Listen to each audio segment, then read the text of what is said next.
Hi everyone, this is Colin Seton from Hypermouse Graphics Education, bringing you the first in a series of videos dedicated to getting more out of the Finder. The Mac has always had some kind of Finder, the place where you find things.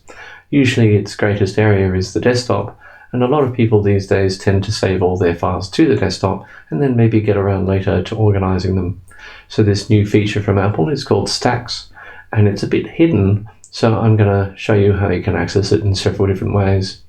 Now, if you're a right mouse clicking type person, so if you've got a 2-button mouse and you click on the right, you'll see that you do have this option.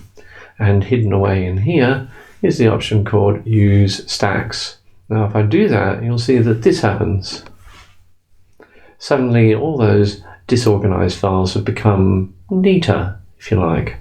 All of the images have grouped into one stack, all of the PDF documents have grouped into another, and then I've got another one down here called Spreadsheets, which has picked up on the fact that these are Excel spreadsheets in this particular case, and of course the original folder. So again, if I Control click or right mouse click and turn that off, you'll see that everything goes back to how they were. Now, another way of gaining access to this, and maybe with a little bit more finesse and control, is to use a feature that's existed for the Mac for some time called View Options.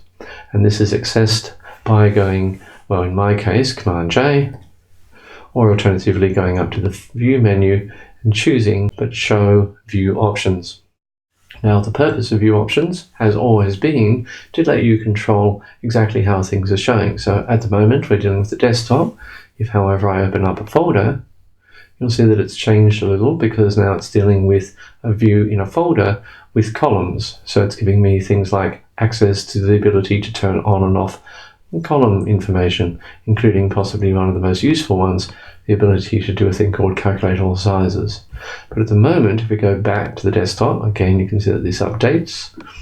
We can just simply go up to the top here where it says Stack By, and then choose how we'd like to stack these things. So this is slightly more control than what we saw through the right mouse click. We now have the ability to determine whether it is in fact kind that we want to organize things by. So in that last example, we chose kind, and again it groups them into these separate stacks, save files. Now in this particular case, if I want to look at the individual images within the stack, all I need to do, and I can close this off if I need to, is I just click on the images and it now shows me all the individual images, and I can do things like deleting them, viewing them, things like that. And when I'm finished, I can click again and it just folds them back up again into the stack. So it's really, really easy to gain access. It's a lot easier than actually building folders. So again, let's just go back into that setting and this time change from kind until date last opened. So this changes things a bit more. Now we're dealing with exactly the time frame. So these files here have been in some way dealt with in the last 7 days, these ones in the last 30 days, and these ones in some time earlier. So it's a pretty cool system. If I go to, say, date modified, then the same sort of sorting by date happens. So it's really powerful stuff.